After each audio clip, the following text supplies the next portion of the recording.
Welcome to the Science of Success. Introducing your host, Matt Bodnar. Welcome to the Science of Success, the #1 evidence-based growth podcast on the internet, with more than 1 million downloads and listeners in over 100 countries. In this episode, we discuss how money messes with your head.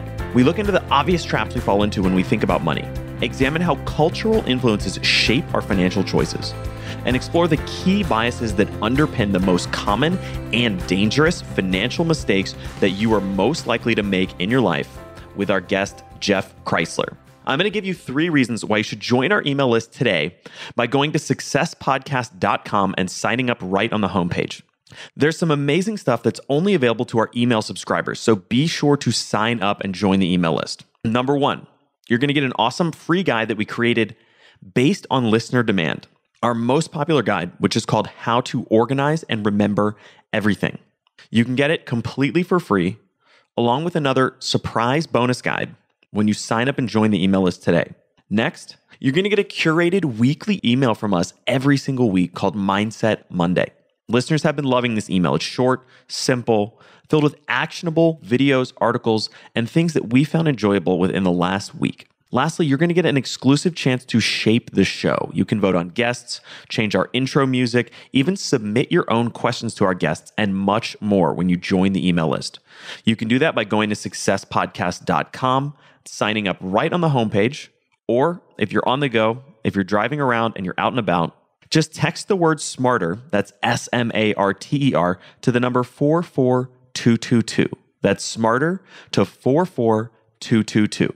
In our previous episode, we discussed how to build a rock star brain. We went into the neurochemical compositions that create moods from happiness to depression, and we looked at how you can change the building blocks of those neurochemicals by changing your diet and your daily habits. In a world where people are more stressed than ever, sleeping less, and trying to do more, we looked at the causes of brain drain and what we can do to have physically happier brains with Dr. Michael Dow. If you want to think with crystal clarity, listen to that episode. Today, we have another exciting guest on the show, Jeff Kreisler. Jeff is a best-selling author and winner of the Bill Hicks Spirit Award for Thought Provoking Comedy. He is most recently the co-author of a new book, Dollars and Cents: How We Misthink Money and How to Spend Smarter, with Dan Ariely, who is a previous guest on the show. Jeff is a regular contributor to CNN, Fox News, MSNBC, and much more. Jeff, welcome to the Science of Success. Thank you for having me. Well, we're excited to have you on here today. So to get started, I'd love to talk a little bit about a previous book that you wrote, and there's a TED Talk around this as well, which is called Get Rich Cheating. Tell me a little bit about kind of what inspired you to give that talk and you know, what sort of underpins that. Sure. So I can give you the short-ish version, which is that I was spent many years doing political comedy.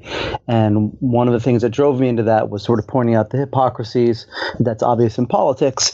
Through that, I ended up getting an opportunity to work for Jim Cramer's TheStreet.com, writing a humor column about finance. And then through that, I got an opportunity to pitch a book idea to a publisher. And I pitched this idea of Get Rich Cheating. And it was basically looking at these get rich quick books. Typically, it's how to flip real estate is almost all of what their suggestions are. And looking at that combined with this study of hypocrisy, I guess you could say I had, both in the world of finance and politics and sports and you know, people sort of shelling out their prepackaged advice, all of which sort of had the same theme. And it felt like it was a great way to use a vehicle of satire to sort of make a commentary about, you know, our obsession with money and really what our system of gaining money sort of was really about, whether it was the restrictions in this real mobility that we talked about, or just the fact that we became so obsessed with getting money and getting rich that we often could justify cutting corners and being unethical. And the book became like a combination of really digging into the research of like the Enrons and Bernie Madoffs and the steroid scandal, and even the lesser known things. I mean, I'm sure many of your listeners remember WorldCom, but there were plenty of smaller scandals where people got rich but didn't get in trouble, or the trouble they got in was a small fine. And so sort of one of the overarching themes of the book, which is what then fed this lecture and talk and show was kind of everyone's doing it. No one's getting caught. Why not? Right? It was a cost benefit analysis. There's no cost. One guy get caught, Bernie Madoff. No one else got in trouble. And the benefits are gigantic. And this sort of message kind of resonated in a weird way. Like I spoke at business school sometimes doing a satirical thing, and I wouldn't say it was a joke. It was obviously funny, but just interesting ideas. And people would say, oh yeah, that makes sense, because it eliminated the idea of ethics. And obviously ethics and morality are important for society to function. But if you are strictly an economic actor, it's just cost benefit. You don't latch onto it. I kind of went a little far afield from where the question being like, how was it inspired? And it was sort of inspired as a unique vehicle to sort of expose some of the hypocrisies and challenges in our system. And it was a lot of fun to do. I did it, theaters and business schools and comedy clubs and all over the place. Well, we're definitely going to include your TED Talk in the show notes so the listeners can kind of get a taste of that. But I just found it really fascinating because the show, The Science of Success, is all about evidence-based growth, and we really try to focus on the science, the data, the evidence. And I found your speech to be a really great kind of amalgamation of a lot of the tropes within the self-help industry that are, kind of totally the opposite of evidence-based. People hawking their own personal systems and these kind of things. And I just thought it was a great kind of expose in many ways of a lot of those methods of behavior, for lack of a better term. Yeah, one thing I did when I created the show and when I took it off the book page was I sort of looked at like the Tony Robbins type. And I actually think Tony Robbins has some value to add, but he is a great avatar for, these sort of self-help people. Remember Tom Cruise's character in that movie, in Magnolia, for those that might know that relatively obscure reference. And it was just about, like, as you said, if it wasn't evidence-based that I was presenting, even though I was using facts about people that did it, it was just these things that resonated with people emotionally. Like, I think I had a whole setup where it was like, you've got to visualize your dreams. And I would talk about getting rich and being so rich you could afford Fabergé egg omelets and you could buy giraffes. And, you visualize your dream, then you confront the obstacles to your dreams. And it's stuff like ethics and it's stuff like society and your board of directors. And then you bust through those obstacles to achieve your dreams. And it's stuff about how you cheat on your 10B5 forms or whatever it is, or how do you take steroids, or who do you use to back you up, and all the different ways that people cheated.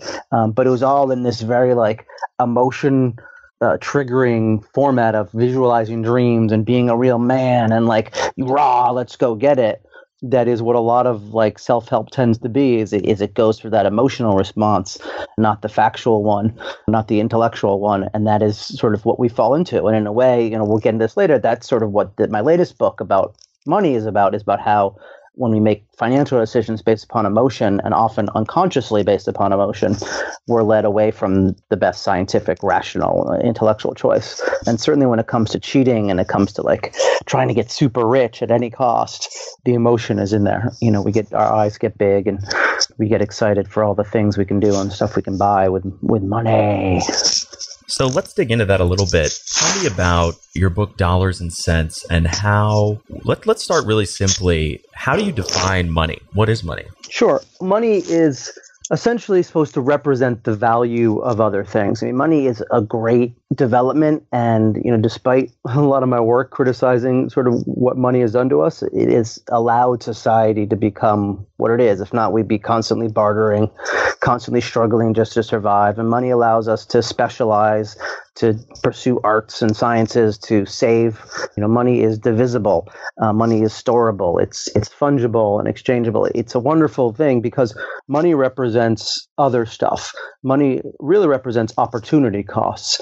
And many of your listeners may have heard the concept opportunity cost or know what it is. An opportunity cost is basically like, what are the other things you could do with money besides what it is you're about to spend on? So like if you're going to buy a coffee, and buying coffee is like the common financial example, so I'll just stick with that for now. If you're going to spend $5 on a latte, what else could you do with the money? Now there's tons of stuff. You could save it. You could buy 5 lottery tickets. You could buy, 500 penny candies. There's a world of opportunities both now and in the future. And that is what's great about money.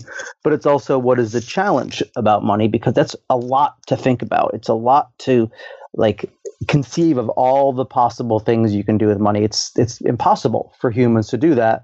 But on a strictly sort of scientific economic basis, that's what we should do, is we should think about that opportunity cost. What ends up happening is that because it's so difficult to really evaluate all the options for, this $5, we end up taking shortcuts. And that's okay, but oftentimes taking those shortcuts, it goes to such extreme lengths that we lose sight of even any other options. My co-author, Dan Ariely, who some of your listeners may know from his book Predictably Irrational and other books, he did an experiment where he and some colleagues went to a Toyota dealership. And they asked people at the Toyota dealership, hey, you're about to spend, let's say, $25,000 on a car. What else could you do with that $25,000? And they couldn't think of anything. They just couldn't even get out of the idea of spending it on the car. And when pressed further, they said, well, if I don't buy a Toyota, I could buy a Honda. So even there, they thought of an alternative, but it was still within the same category. It was still about buying a car, when really $25,000 is 5 vacations for 5 years. It's it's a quarter of a year less work in your life. It can be so many different things. So money is about opportunity costs, which is great, but it is also tremendously challenging. And it's why we have such difficulty thinking about money and evaluating what we should do, and why, because of that difficulty, we end up taking shortcuts that are often not the best decisions. I feel like it's really challenging. And I mean, as someone who comes out of the financial world, I used to work on Wall Street, and I'm still an investor by trade. The kind of infinite possibilities of the opportunity costs of money. How do we start to kind of wrap our heads around that? Well, one thing you can do, and one thing that drove us to write this book, is to start being cognizant of the biases that we have, or the value cues, the shortcuts essentially that I'm talking about, that we take when we can't evaluate a financial choice. And once you're aware of those, then we don't want you to face every decision and then spin in your head, but you can start setting up systems to help yourself perform better. For instance, we know that we don't save enough money. We know that we burn through our discretionary spending at a rate that we probably shouldn't. If you're aware of that, then you can set up a system. One idea that we put forward is that's been proven to work is if you have a separate account, like a checking account, and then you have a savings account, and you get some money put in your savings account, some in your checking account, because most of us think about how much money we have to spend based upon what's on our checking account, what's on that balance when we take out money from the ATM. We can sort of trick ourselves into thinking we have less money. But even if we stop to think about, we know, we have an extra 50% of our paycheck went over to this other account. But what we see is how we decide what to spend. And so we can sort of trick ourselves to end up spending less. That's one sort of simple suggestion. So ultimately, the biases and value cues and shortcuts that we talk about in the book and that others talk about elsewhere, being aware of those is the first and the biggest step towards then developing a personal system, or a system within your family, or a system within, your company, or even your community to make better financial decisions. And it feels a little woo-woo, but it is very true. Like, just awareness is a huge difference maker. If you just think about how in this country, we don't really talk about money that much. I mean, it's ironic. In a way, we quote unquote talk about it because we obsess about it. We're like, what does our sports heroes make for money? Like, who's making this much? And like, we're always thinking about money, but we never think about how we think about it. And in particular, we never really talk about savings, right? Spending is very obvious. What people are spending, it's easy to compete. Your neighbor has a new addition on their house, or a new car, or paints their house, or your friend gets a new flat screen TV. Like, it's easy to compete on consumption, but you never are aware of what people are saving. And really, that's one of the most important things you can do with money is to save it, or to invest it for college kids, for your kids to go to college, for you to retire. But we never talk about that. Like, I doubt very highly that any of your listeners, or many of your listeners, know what their friends are saving. There actually was a study that men are more willing to admit whether or not they use Viagra than how much they've saved in their 401k. Right? I mean, like, you think like the thing about like just how dysfunctional and tiny your savings is would be more impactful, more personal and private than Viagra use, but it's not. And it's something that I hope that as a culture we can start to break through that wall and be a little more comfortable talking about money. It's understandable that we aren't I come from a family that never really talked about those things either, at least not about like savings, but just that awareness that it's an issue, I think will help us grow and develop better habits. And, if we can compete on the good aspects of money as well as the bad ones, I think we'd be better off. I think that's a really good point. And the whole idea of kind of how money in many ways is a central focus of our society with things, you talk about the Kardashians and, lifestyles of the rich and famous and all of these things. But at the same time, it's only one kind of facet of money. And really the most important facets, things like saving, investing, et cetera, really aren't on the forefront. And I think in many ways, one of the things that I look at is that it feels like our educational system in many ways has kind of failed to educate us about, in most cases, even sort of basic financial literacy. Right. Absolutely. I mean, we could talk for several more hours or days about what our education system has failed us on, but that's certainly true that we don't have a system that really gives us useful tools to being more financially literate.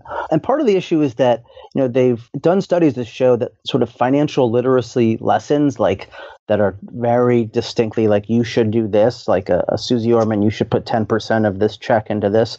Like those things fade. Like you get that lesson and it disappears from your memory eventually. And again, our hope with the book is that it's more like if you, instead of getting this is what you should do, we present this is why you're doing what you're doing. These are the forces at play. Then hopefully that will create within yourself an ability to develop your own system. Because what limited financial literacy there is, and as you're correct to point out, there isn't much of it, it doesn't really stick with people because it's sort of presented almost like a fact. Like who remembers the capital of South Dakota?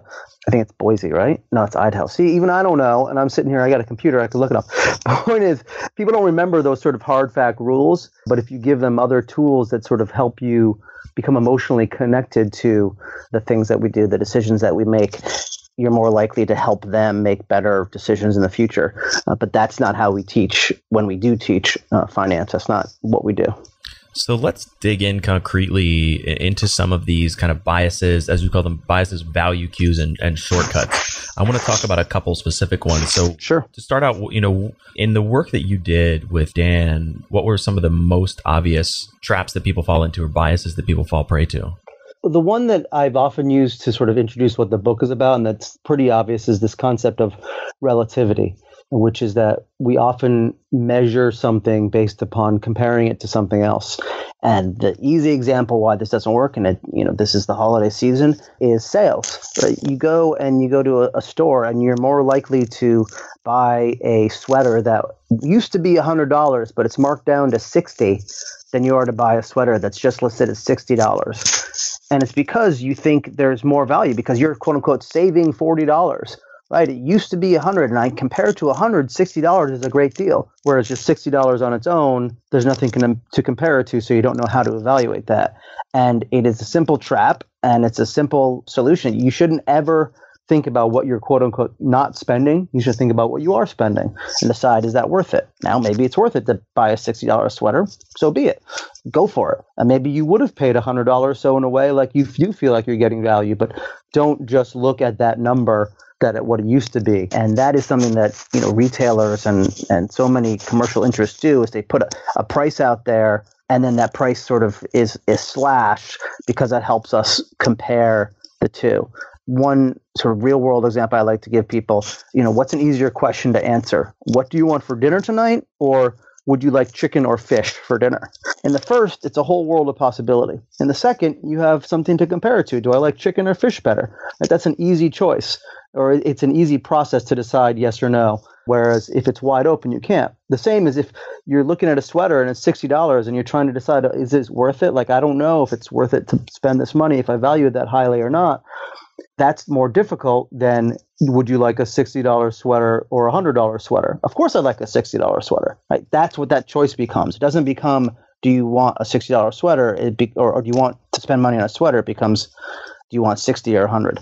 And that's really sort of the obvious trap, that I think we all fall into frequently, is getting sort of suckered by sales, by stuff being marked off. Another one that really has stuck with me, and I think I'm seeing it more and more, is something called the pain of paying. And that is the concept and the idea that when we pay for something, it stimulates the same region of our brain as when we feel pain, physical pain. And that's important. Feeling pain has an evolutionary purpose. You put your hand on a stove and that burn teaches you not to touch the stove anymore. And so we should learn from pain, but often what happens in the financial world is instead of like feeling that pain and being conscious of what we're doing and learning not to do it, we just numb the pain. We stop feeling it. And financially, the way that the pain hits us is twofold. One is just being aware of the spending. When you pull a $20 bill out of your wallet and you hand it over to someone, you're very aware that you're spending that $20.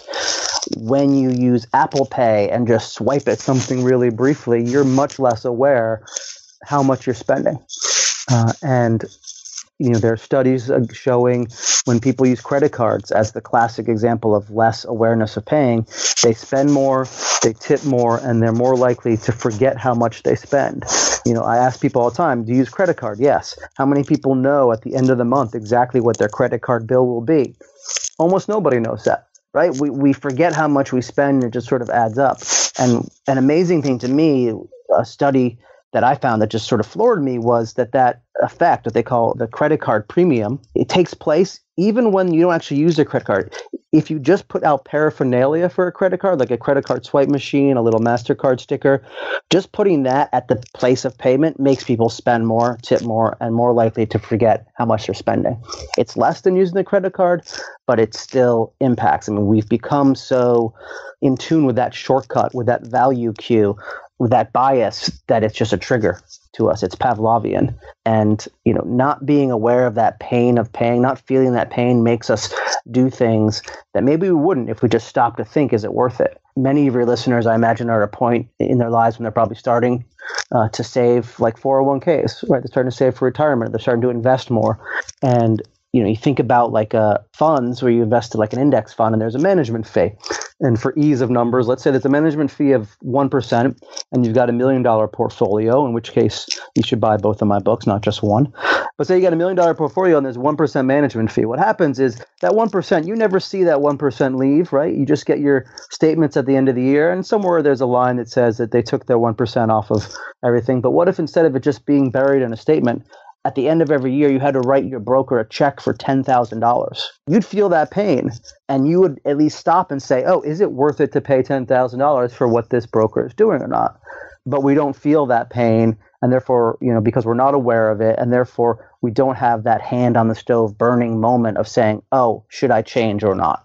And that's this pain of paying, or really the way that our culture has evolved to numb that pain of paying, is a huge thing that we fall into. And it's something that concerns me as I look at the way technology is really advanced. I mentioned Apple Pay.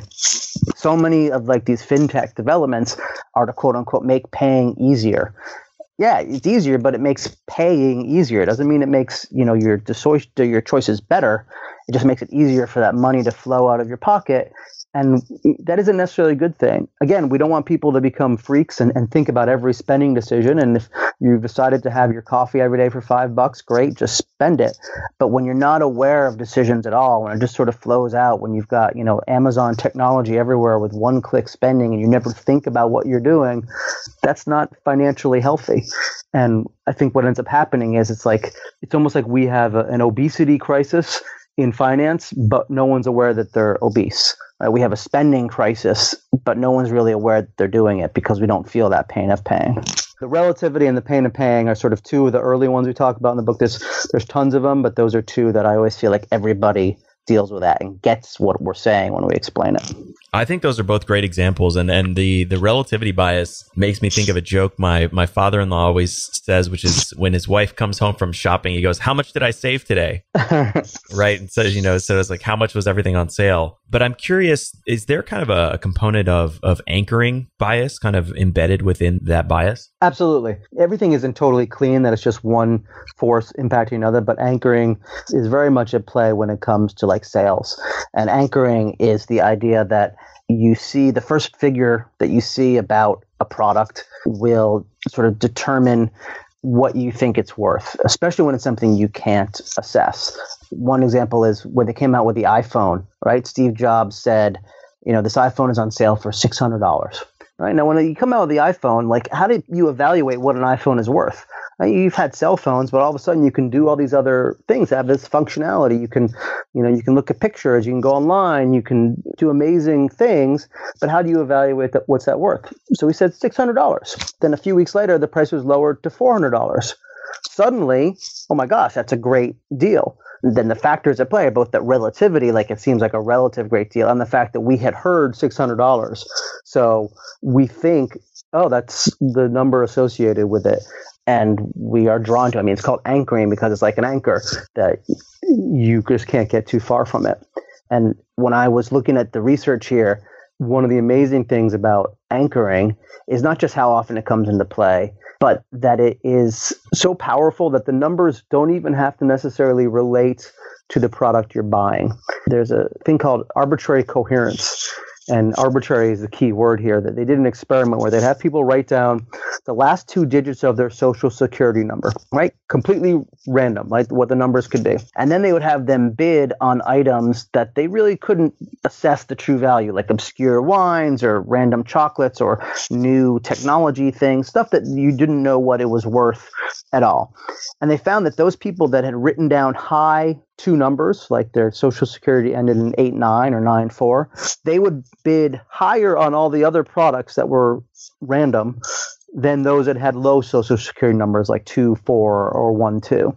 And it was just because they had had these high numbers primed into their head. Now, by all rights, the social security number has nothing to do with the price of a bottle of wine. But because we are creatures that seek consistency, that seek to make logic, that look for value cues, we will grasp on to whatever number, whatever anchor we can find in order to give ourselves some stability. And, it's something that you should be aware of as consumers. You walk by a store and, they have $1,000 item, a pair of sneakers for $1,000 in the window. No one's going to buy $1,000 sneakers, right? But you go inside and suddenly there's a $250 sneaker, and subconsciously you have that $1,000 crazy thing in the window that sort of anchored you to, this is a place to buy expensive sneakers, and $250 doesn't seem so bad. So anchoring is something that works with relativity, that is everywhere. Go to buy a car and there's a car on the showroom floor that's all souped up, that's $75,000. Suddenly spending $35,000, $40,000 doesn't seem like that big a deal. You're probably listening to the show because you want to master new skills and abilities so that you can live a rich and rewarding life. And that's why I'm excited to tell you once again about our loyal and amazing sponsor, Skillshare. Skillshare is an online learning community with over 16,000 classes in design, business, and more. You can learn everything from logo design to social media marketing to street photography. And you get unlimited access to all of these classes for a single low monthly price. So you never have to pay per class again. They have some awesome courses on there that I personally love. Everything from mastering Evernote to mind mapping to learning how to draw. Or if you want to get a leg up on graphic design, social media, even your culinary knife skills, be sure to check out Skillshare. Skillshare is offering something incredible to our listeners. 2 months for just 99 cents. You can get that by going to Skillshare.com/success. That's Skillshare.com/success for 2 months of courses for just 99 cents. Be sure to check that out. I want to tell you a funny, quick story about our second sponsor for this episode, Ample K.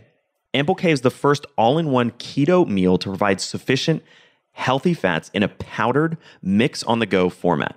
In fact, Ample sent me some free samples of their product a couple months ago, and I was skeptical at first. In fact, the sample basically sat in my pantry for a month and a half, and my producer Austin and I were joking about, they sent us this like protein shake in a bottle, blah, blah, blah, probably tastes really bad and don't really have much desire to try it. But I'm going to be completely honest with you. One day I was out of time and I needed a protein shake, and I just grabbed a bottle, filled it with water, shook it up, and started drinking it. First of all, it tasted delicious. Great taste. And the nutritional content's awesome. It has like 30 grams of protein, almost 30 grams of healthy fats. It's only 400 calories in one of the servings, and you can literally mix it up and drink it in 10 seconds. I now probably drink 3 or 4 of them a week. I just ordered like a massive order with my producer, Austin, and I split it because we ordered one of the largest orders you can possibly make. So I'm a huge fan, personal user of the product, and I wanted to share that story with you, but they're offering something special for listeners of the show. Anybody who's listening can get 15% off of their first order of Ample. And this is exclusively for Science of Success listeners. All you have to do is when you're checking out at amplemeal.com, just use the promo code SUCCESS15 to check out to get your 15% discount on your first order of Ample. I highly recommend checking it out if you're looking for something simple, easy, and on the go. So, one of the other examples that when you're talking about fees and the pain of paying, and if you look at your brokerage statement, one of the mental models that I think is one of the most powerful around kind of, finance, money, personal finance, etc., is the power of compounding and how incredibly impactful compound interest can be over time. But one of the most interesting kind of ways to look at fees specifically is to think about the compounded value of fees, especially percentage fees over time, right? So that 1% that you don't see gets compounded essentially out of what you're doing over time. And if you run the numbers, even small differences in a management fee can make a huge, huge difference over like a 20-year time horizon and what the compounded kind of end result is. Yeah, I mean, that's one way that you might better think about looking at a fee is it's like a negative compound interest. I'm not sure if that's quite the right term, but yeah, you lose that $10,000 and it's not just, is it worth $10,000? But the question is it worth $10,000 this year, which, next year is actually $11,000, which the following year is 12,100, whatever, I can't do compound interest off the top of my head, but yeah, is that value worth it? I mean, it's staggering, and there are people that have developed charts to show what you lose. And that's not to say the choice is okay, have something with no management fees or the lowest management fees, because that isn't always the best choice. It's just be aware. And what often happens is that we obsess over these sorts of details for small financial decisions, but not large ones. Right. So we go to a supermarket and we can't decide if we should get the organic tomatoes that are 35 cents more than the regular tomatoes. And we sit there and we weigh and we think about whether or not organic is really good for us. And, what is our health concern and all this stuff. But then we go and we buy a house or we remodel a home for $200,000 and someone comes and says, hey, for an extra $5,000, you can have something Italian, right? You can have some marble thing. And you're like, okay, whatever, it's just $5,000. So who cares? Right? All the tomato saving in the world is not going to add up to that $5,000, but oftentimes it's the little ones we obsess about, not the big ones. And we would suggest that you obsess about the big decisions and let the little ones go, that we sort of reverse that mindset. I remember my own personal life example is I went on a family vacation. I can't remember. It was a long time ago, but we went to Capri, the Isle of Capri, right, which is a super expensive island. And I'm sure it was a really expensive vacation. It was a special trip. I don't know exactly what it cost because I was along for the ride as a little kid back when this happened. But, let's say the trip costs $15,000. I don't know if that's, let's say that's the figure. And I can remember my parents arguing with a cab driver over like $2 of a tip, spending like 20 minutes arguing about this. And, I didn't think about it at the time, but in retrospect, it's like, we just sort of wrote off, hey, let's spend 10 grand, but we're going to waste our time arguing over $2. I think there are deeper psychological reasons, and I don't want to get too much on the couch here and talk about my mother and my feelings towards my family, but from a perspective of rationality and money and what's the sort of scientifically backed approach, that wasn't the wisest choice of which battle to pick. So for someone listening, how can they pick the kind of bigger battles when they're facing that decision? I think it's up to them to decide what are the less frequent, the special spending times. And by special, I mean, you can sort of just categorize it as large, buying a house, buying a car, starting a new job, and signing up for your benefits and your 401k withdrawals. Like, think about those things that really have a significant amount of money involved with it, because those are the ones, it's almost like the compound interest deal. Like, those are the ones where the little decisions will mean a lot. And don't worry about that other stuff. Now, that's not to say you should never think, should I spend, $5 on a latte? Our advice would be there's spending that is infrequent and small. Like, you go to buy a pack of gum once in a while. Don't worry. Don't stress about that. Then there's spending that is relatively small but is frequent. That's a habit, right? Like you decide to spend $5 on a coffee, or you decide every Friday night I'm going out to my favorite restaurant and bar and I'm spending $150. Don't think about that every time, but once in a while, once every year, once every 6 months, look back at all that spending and decide whether or not it's worth it and how you might adjust that habit. And then it becomes a habit again, but do consider it once in a while. Then there's the big spending things. And for those, because they do have so much of an impact, because like the result of that choice can impact your ability to do all those other smaller choices and have the money to have $100 dinner every week, it's worth taking some time and thinking about what are the real forces at play here and what really matters to me. And ultimately, what are the opportunity costs? As your listeners move forward in their lives and sort of get to a point where I am, like I have 2 young kids and we have a nice house, but it's a small house. And it's like, oh, we could spend more to get a bigger house. But does that mean that we can't take some cool, real experience vacations that might enhance our lives more than just having more room? And it's a difficult choice, but it's something to think about and to sort of weigh. And oftentimes with that example, people are just like, oh, I got to get the bigger house. They don't think about what they're giving up. And, our advice would be at those moments, that's when you do think about it. Don't worry about what you're giving up when you're buying a $1.50 piece of gum, but, do when it's $150,000 more of a house or so. And I found, I think this also kind of comes out of being in the financial world, but it's definitely not a perfect model, but the kind of yardstick that I typically use to think about the opportunity cost of, spending, and again, more for big picture spending items like you're talking about, but is to think about sort of, I just use one alternative. And that's basically, if I were to invest this, at let's say between sort of a 6 and 8% compounded annual return for 20 years, like what's the better use of these funds? Is it to spend it on this, or is it just to invest it? And that's definitely not a perfect proxy, but it's a, kind of a good enough proxy in many ways to just think about, okay, what's a better use of this capital? Is it to spend it on, a new sofa and renovating the kitchen, or is it to spend it on investing this money so that I can have, savings and kind of build some wealth over time? Right. And it's great that you're able to think about that, because that's a difficult way. It's challenging for us to think about the future like that. We have a chapter in the book all about self-control, and that itself could be a whole book.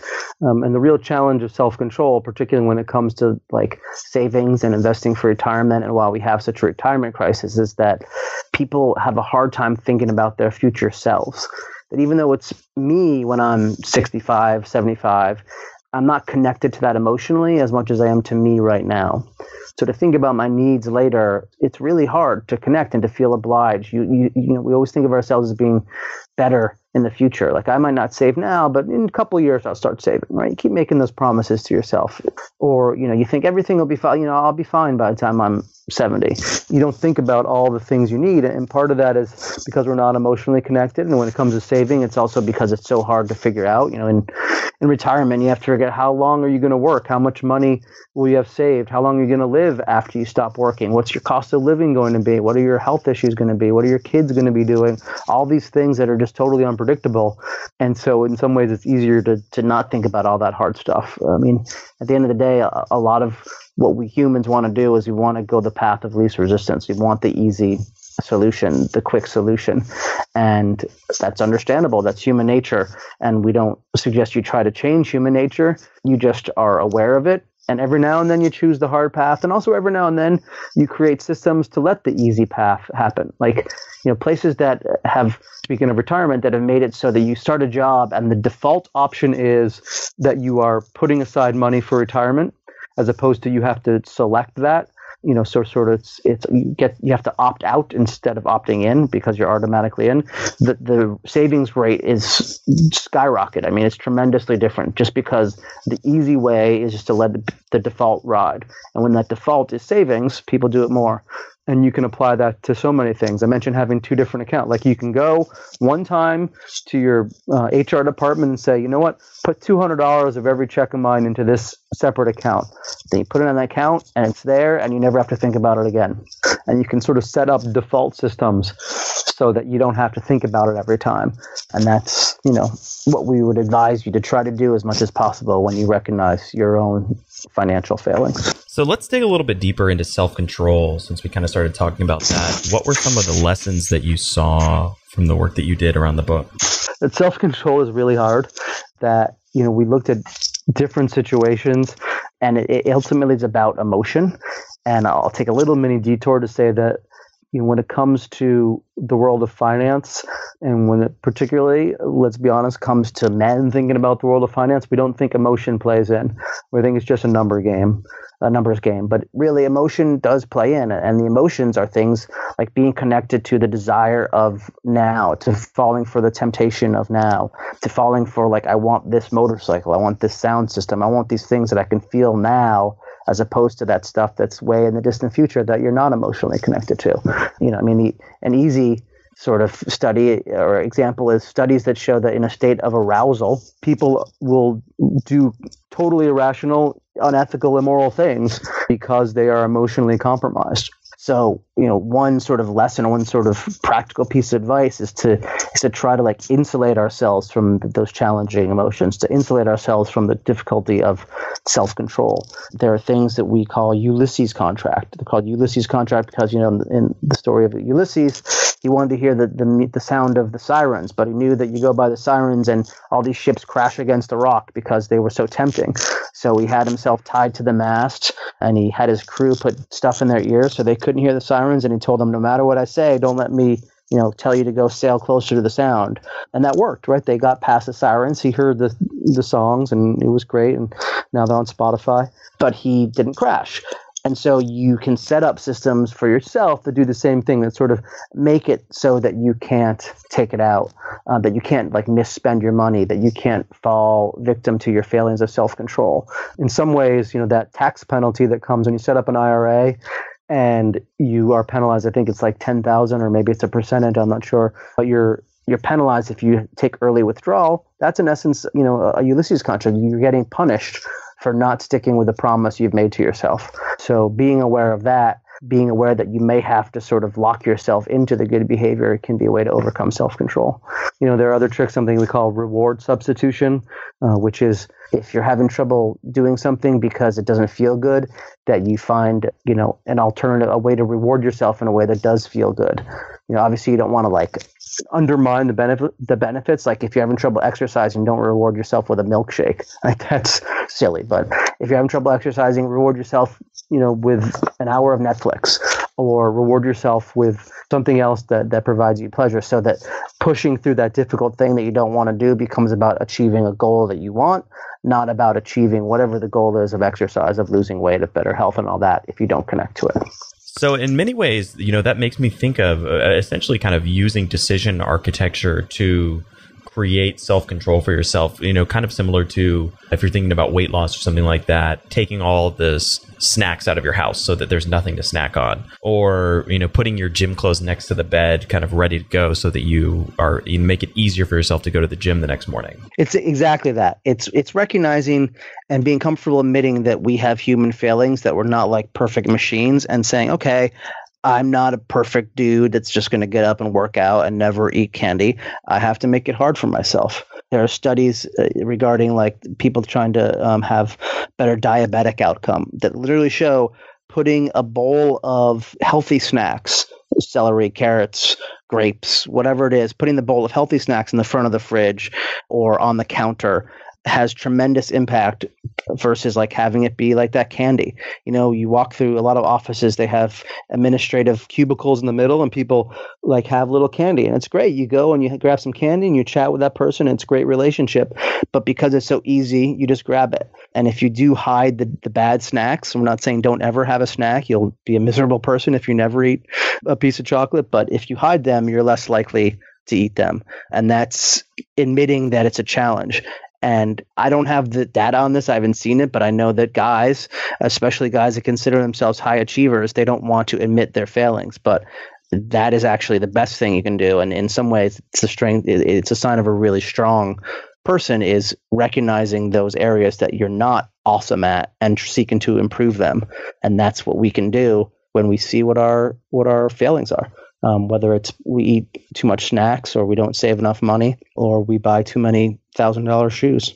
I mean, that is probably the single most recurrent theme on the podcast. The idea that self-awareness is really the cornerstone of improvement, making better decisions, and kind of understanding what needs to be done to get where you want to get. And whether it's saving money, whether it's, your own personal health, whether it's achieving your goals, you have to start with a really honest assessment of kind of who you are, where your skills are today. And once you are capable of doing that, you can really move past any kind of obstacles. But if you get kind of caught in the trap of self-sabotage, it becomes really, really hard to, and sort of lack of self-awareness, it becomes really hard to ever move beyond the same thing that keeps stopping you over and over again. Absolutely. And I will say I've been speaking more to groups that are sort of involved in the investment community, like fund managers and people in New York and London who are super high achieving alpha dog guys, largely men who,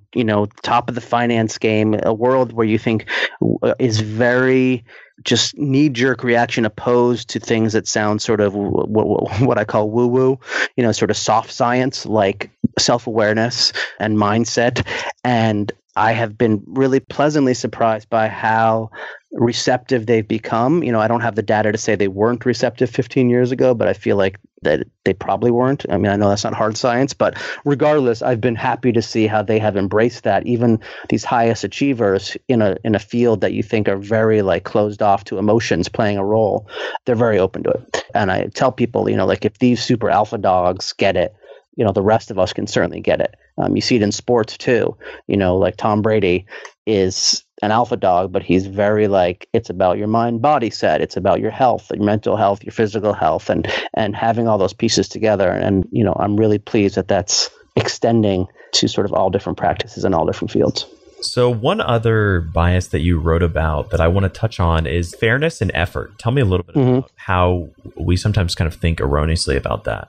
Sure. Often, as I said before, what happens is it's hard to assess the value of something in the financial realm and other realms is what's it worth to pay. And so we go for these shortcuts. And one shortcut that we take is we assess the effort it took to produce something. Like people are more willing to pay for a locksmith that fumbles around and breaks some stuff and has to run back to his truck 10 times. It takes an hour to open your door than a locksmith who comes and opens it in a minute, right? Because it looks like it was a lot more effort, that it was a lot more fair to pay for all that work. When really what should matter is what's the value to you of getting into your house. It shouldn't matter how long it takes. In fact, that the second person who spends just 1 minute is more valuable, right? Because on the other hand, that other locksmith, you're paying for his incompetence. But we don't know how to assess value. What's the value of getting into your home, right? Like, what is that worth financially? Unless you're working hourly and, the tab is running or the meter's running in your house. There's no way to know what that's worth. So we fall for effort. And it's something that happens to us outside of the locksmith realm. People will pay more for data recovery if, a technician takes a week to fix and save your computer data than if they take an hour. Consultants, large firms hire like a McKinsey or an outside consultant. They show up with a 600-slide PowerPoint presentation explaining everything they've done and, what the food was served on the flight out to Columbus that week to study with you. And, all you care about is the final slide and the final, recommendation. But they have this long thing because it shows how hard they worked. And then they throw you a check for $250,000 for your company and you sign off on it because, it's hard to assess the value of what they've done. So you look at the effort and whether or not it's fair. And it's a real challenge because, people can take advantage of that. Like you might say McKinsey sort of takes advantage of the fact that we don't know how to assess their value. And, there are times when that's good and times when that's a challenge. Like, there's a story, I think it's just a fable, but it's illustrative that a woman saw Pablo Picasso in a park and walked up to Pablo Picasso and said, "Will you paint my portrait?" And he said, "Sure." And he looked at her for a minute. Then with a single brushstroke, he painted a perfect image of her and gave it to her and said, "Oh my God, this is beautiful. You captured everything about me. I don't know how you possibly did this. How much do I owe you?" And he said, $5,000. And she said, "What? That's totally unfair. It took you no effort. It only took you a minute." And he said, "No, it took me a lifetime plus a minute." And so she, judging just on that effort, couldn't assess the value of his whole lifetime of knowledge. It's sort of, those knowledge economy, the people that are, professional writers, but they only take an hour to do something. If you just pay them for that hour, you're not really paying them what the value is. So we oftentimes will underestimate value. At the same time, we'll overestimate because we see the effort. Restaurants are great at playing into this. Like you get a menu item at a fancy restaurant and it describes like everything about the food, like where the spinach was grown, like the meat, like what the name of the cow was and how often it was petted by like Aboriginal kids and all these things and how far it traveled across the land and how many people were lost at sea bringing this piece of meat to you. And it's really just a cheeseburger and you'll pay $35 for it because it seems like it was worth the effort. So a reliance on what we can see is a challenge. And it's been interesting to me to see how companies have become more aware of that, not just to sort of be that manipulative person, but also to proactively. I mean, the city of Boston had a real problem because there are tons of potholes in the winters, right? Let's say there are, 10,000 potholes around the city of Boston. If you live in Boston, you open your door, you see 3 potholes on your street, you call the city, and you never see them fix it. You're going to think they're doing nothing. So the city of Boston, they created basically a website that showed the 10,000 potholes and also showed which ones they fixed that day. So if you went there and saw, oh, they fixed 25 potholes today, it wasn't one on my street, but they're clearly working. Suddenly you see their effort. And suddenly you appreciate the value of, if you took enough steps, like your tax dollars and your government and all that. The point is they're showing the effort. And oftentimes companies that are being undervalued or people that are being undervalued could show their effort more. The trick is, of course, when to know as a consumer, are they showing real effort that we should value, or are they showing effort in a fake attempt to inflate their worth? I love that Picasso story, and it's funny. I was actually going to give that example, but you beat me to it. It's one of my favorite stories, and I commonly share that with people. I'm curious, we talked a little bit about this, and as we're kind of wrapping up, what are some kind of practical pieces of advice or maybe a piece of homework to give to somebody listening to this that they could start with as kind of a beginning step towards understanding their own biases and how that impacts their thinking specifically within the realm of kind of money?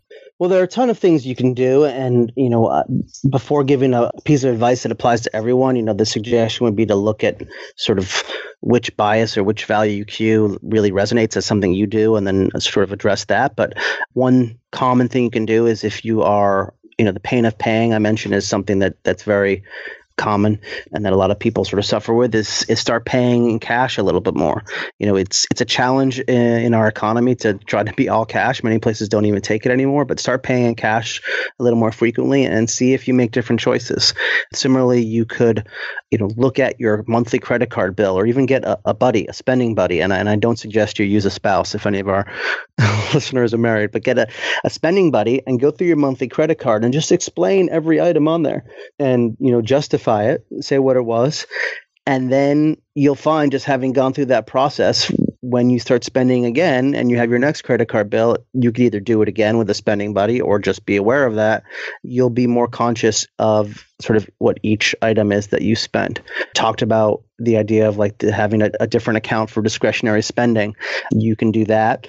If you have the ability, you can try using prepaid debit cards for weekly spending. If you really are spending too much money on a week-to-week basis, like you go out and you spend a lot, give yourself a prepaid debit card of however much money you think you can spend each week and give it to yourself on Monday. Don't give it on Friday because Friday you'll go out on the weekend and spend it all. Give it to yourself on Monday, and that's all you can spend.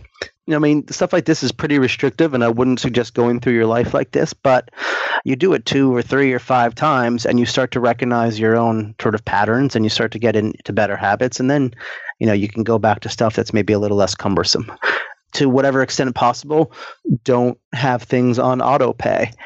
Don't just use the latest technology because it's easier to pay. Like Amazon developed a store recently where you just walk in, you never go to a checkout counter. You walk in, you put stuff in your bag, and a little chip reader scanner somehow connects to your credit card and pays. So you walk in, you walk out, and that's so much easier, quote unquote, to shop. But that's not good for your spending. So don't leap to the first new technology thinking it's great without thinking about what it really does. Ultimately, the thing is just to sort of stop and think.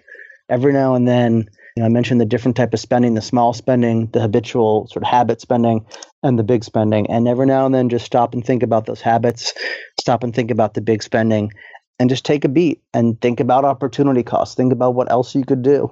And you'll find that adjusts your mind and adjusts your mindset and adjusts the way that you value money in the future.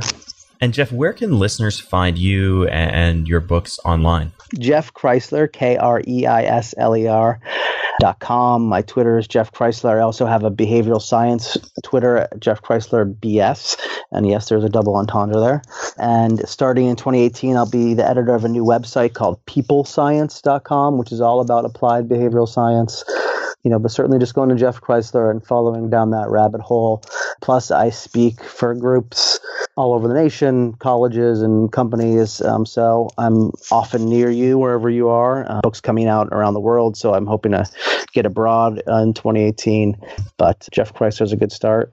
And yeah, that's it. Well, Jeff, thank you so much for coming on the show, sharing all of the wisdom that you have about personal finance, biases, and how we often misthink money. Thanks so much for having me. It's a great podcast, and I hope you have the greatest success.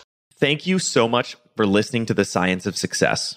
We created this show to help you, our listeners, master evidence-based growth. I love hearing from listeners. If you want to reach out, share your story, or just say hi, shoot me an email. My email is matt@successpodcast.com.